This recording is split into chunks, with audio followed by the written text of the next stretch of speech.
집중 분석 이슈 타임. 오늘 YG경제연구소 차영주 소장과 이야기 나눠보겠습니다. 안녕하십니까? 안녕하십니까? 자, 오늘 이슈 관련 뉴스부터 확인해 보시죠. 동아일보 기사입니다. 삼성, 현대차, SK, LG 4대 그룹 모두 젊은 리더십 시대라는 기사인데요. 이건희 삼성그룹 회장의 별세로 국내 4대 그룹 모두 40대, 50대 총수가 이끄는 3, 4세 경영 시대가 본격화될 것으로 보입니다. 재계에서는 젊은 총수들이 아버지 세대들과는 또 달리 활발히 교류할 것으로 관측하는 가운데 새로운 시대의 리더로서의 경영 행보가 주목되고 있는데요. 25일 4대 그룹의 한 임원은 2020년 10월은 국내 재계 역사의 한 획을 그을 사건이 연달아 벌어진 달로 기억될 것 같다면서 국내 재계 서열 2위 현대차그룹에서 정의선 회장이 새로 취임했고 또 25일 국내 재계 서열 1위 삼성그룹의 리더십에 큰 변화가 생겼다는 점 주목하고 있는데요. 과연 이들 4대 그룹 총수들이 전면에 등장해서 어떤 시대가 펼쳐질지 지금 얘기 나눠보도록 하겠습니다. 이제 3세 경영이 본격화되게 됩니다. 과연 그 현황은 또 현재 어떤지 한번 짚어볼까요? 예, 일단 뭐 이건희 회장의 별세로 인해서 지금 현재 그 그룹의 그 전반적인 3세 경영 시대에 대한 그런 그 얘기들이 좀 많이 나오고 있습니다. 이건희 회장이 이제 그 별세 이후에 삼성그룹에 대한 얘기는 뭐 어제 여러분들이 많이 들으셨기 때문에 그 얘기는 일단 오늘은 좀 제외하기로 하고요. 일단 가장 먼저 포문을 열었던 건 SK그룹이죠. SK그룹의 최태원 회장이 현재 지금 59세입니다. 그러니까 이제 어떻게 보면 이제 50대의 이제 마지막 이제 나이다라고 이제 이 말씀을 좀 드릴 수가 있겠고, 이재용 부회장 같은 경우는 저랑 동갑입니다. 네, 68년생이고요. 네. 일단은 뭐 50세 초반이고요. 그다음에 이제 정의선 회장 같은 경우도 이제 50대 초반. 그다음에 이제 LG 구광모 회장 같은 경우는 40대 중반 이렇게 지금 현재 얘기가 나오고 있기 때문에 40대에서 50대까지 이제 그러한 부분들이 얘기가 나오고 있는 그런 상황이죠. 따라서 지금 현재 LG도 이제 갑작스럽게 어떻게 보면 그 경영 타이틀을 좀 물려받은 케이스가 되고, SK도 마찬가지입니다만 이런 것들을 지금 보아온 현재 삼성이라든지 현대 같은 경우는 이런 것들을 전체적으로 하기 위한 발판 작업을 하고 있다라고 말씀드릴 수 있겠습니다. 이건희 회장도 6년여 동안 와병 중에 있었기 때문에 삼성그룹 측 입장에서 본다라면 충분히 대비할 시간이 있었다라고 말씀드릴 수 있겠고, 현대차그룹도 현재 지금 정몽구 회장이 와병 중에 있다라고 알려지고 있는 상황이거든요. 아산병원에 입원하신 지 꽤 오래된 것으로 현재 지금 이미 다 아시는 분들은 알려져 있는 상황이기 때문에 그래서 이제 정의선 부회장을 회장으로 취임을 하고 현재 지금 이제 그렇게 지배구조 개편에 나서고 있다라고 말씀드릴 수 있겠습니다. 이제부터는 거의 모든 그룹, 여기에 덧붙여서 현재 지금 신세계그룹도 또 지분을 또 자녀들에게 양도하지 않았습니까? 이런 부분들로 보면 3세에 대한 시대가 본격적으로 개막이 됐다, 이렇게 말씀을 좀 드릴 수가 있겠습니다. 네. 지난해를 돌아보면 또 네. 한진그룹의 조양호 회장이 또 별세하게 되면서 그렇죠. 예. 또 법정 비율대로 그 가지고 있던 지분을 상속해준 사례가 있습니다. 네. 3세 경영을 하려면 일단 이제 선대에 있었던 돌아가신 분들의 네. 지분을 또 상속받는 작업들이 필요할 텐데 어떻게 나누어지게 되는지 또 어떤 과정을 거치게 되는지 알아볼까요? 예, 일단은 뭐 우리가 1대에서 2대로 내려올 때는 어느 정도 뭐 이렇게 그 뭐 시대적인 상황도 그랬고 법률적인 미비도 좀 있었고, 그러다 보니까 거의 1대에서 2대로 내려올 때는 뭐 지분이 거의 내려오는 상속세만 조금 납부만 하면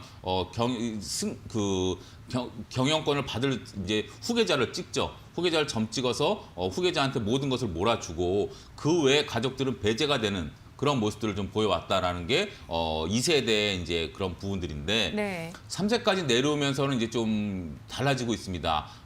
일단은 뭐 여성 경영진들도 상당히 좀 많이, 그러니까 딸들도 경영 일선에 나서는 경우도 있고요.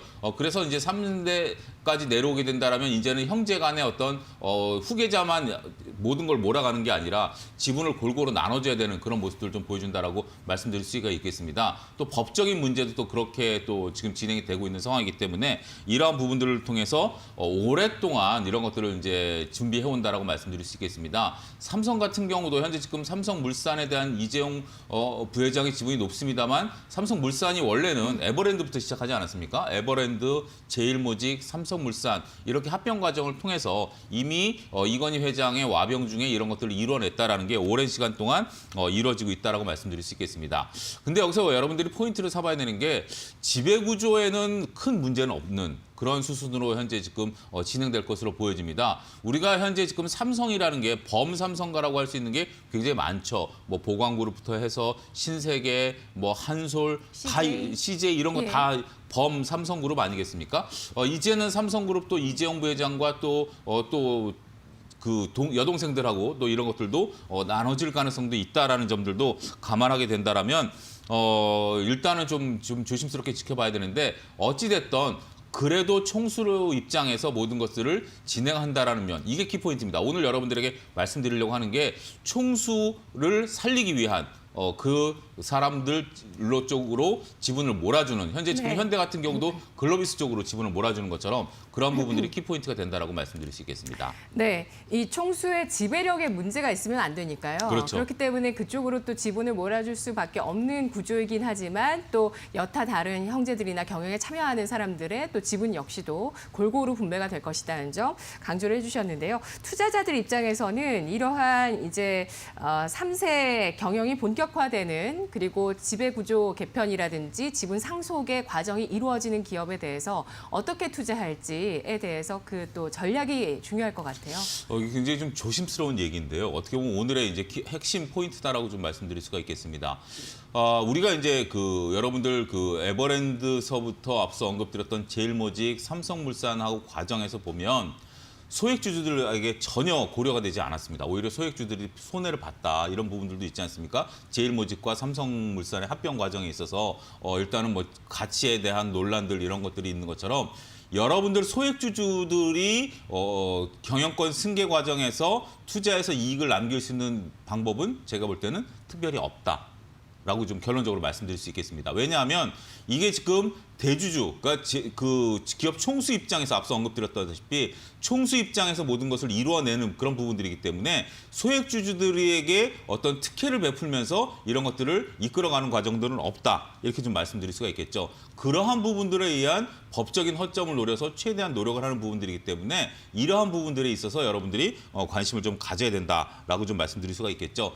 그리고 이제 뭐 지금 현대 같은 경우 현대 글로비스라든지 삼성 같은 경우는 삼성물산과 삼성생명 이런 부분들을 통해서 이제 하는데 또 이제 지금 얘기가 나오고 있는 게 상속세를 좀 줄이기 위해서 10조라는 금액이 뭐 어마무시한 금액 아니겠습니까? 일부 뭐 이건희 회장의 재산을 뭐 기부를 한다라든지 아니면 공익재단을 만든다라든지 이러한 방법으로 또 편법적으로 우회하는 방법들 이게 편법은 아닙니다. 합법적인데 제가 말을 수정하겠습니다. 합법적인 방법을 통해서 이런 것들을 조금 줄여나가는 그러한 방법들을 모색할 수 있기 때문에 여러분들이 지분이 많다고 해서 무조건 투자한다라는 것은 조금 조심해야 되지 않을까도 말씀드릴 수가 있겠습니다. 네.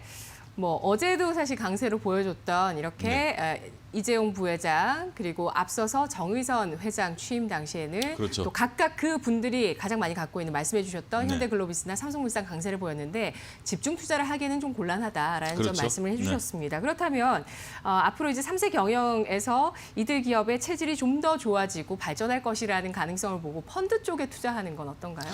일단은 뭐 펀드 쪽에 투자하는 것도 그렇게 나쁘지는 않습니다. 지금 현재 여러분들이 개별 기업에 투자한다라는 것은 리스크가 좀 있다라고 좀 말씀드릴 수가 있겠죠. 현대그룹에 투자해야 되느냐, 삼성그룹에 투자해야 되느냐, 어떤 종목을 사야 되느냐 문제가 있기 때문에 그룹주 펀드에 대해서 여러분들이 최근에 수익률이 좋습니다. 투자하시는 것도 좋다라고 말씀드릴 수 있겠고 또 한 가지 여러분들에게 좀 아셔야 되는 게 이렇게 3세 경영으로 내려오면 3세들이 지분을 받으면 상속세라든지 증여세를 납부해야 되거든요. 그럼 배당이 일시적으로, 배당 성향이 일시적으로 증가할 가능성이 있다라는 것들입니다. 이렇게 배당 성향이 증가하는 것들 때문에 배당주 펀드도 단기적으로는 유효하다. 아까 장기적으로 지금 현재 저성장 구조이기 때문에 배당주 펀드에 대해서는 설왕설래가 분명히 있습니다만 단기적으로 현재 지금 삼성그룹이라든지 현대그룹이라든지 뭐 이런 쪽에 있어서는 상속세와 증여세 납부를 위한 배당 성향, 그러니까 배당액이 증가하는 것을 나타내기 위한 게 배당 성향입니다. 순이익의 몇 프로를 배당할 것인가라는 거, 이게 일시적으로 증가할 것이다라는 것은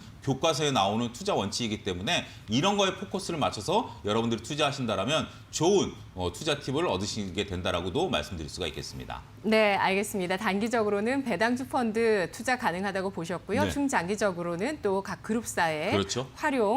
그룹사의 펀드를 활용하는 네. 방법에 대해서도 말씀해 주셨습니다. 마지막으로 투자 시 유의점 짚어주시죠. 일단은 조금 지배구조 개편과 관련해서 여러분들이 앞서도 언급드렸다시피 너무 과도한 기대는 조금 좀 조심하셔야 되고요. 하지만 그 여러분들이 지금 현재 주가가 변동성이 확대되니까 오늘도 이제 주가 변동성이 확대될 것으로 보여지는데 이와 관련해서 배당 관련해서 조금 그 관심 있게 보신다라면 나름대로 연말 보너스가 될 가능성도 있다. 특히 삼성그룹 같은 경우는 전반적으로 배당 성향이 높아질 가능성이 높기 때문에 그러한 포커스 관점에서 접근을 유효하겠다. 이렇게 좀 말씀드릴 수가 있겠습니다. 네, 알겠습니다. 삼성그룹 내에 배당 확대 가능성 투자 포인트로 마지막으로 강조해 주셨네요. 오늘 말씀 잘 들었습니다. 감사합니다.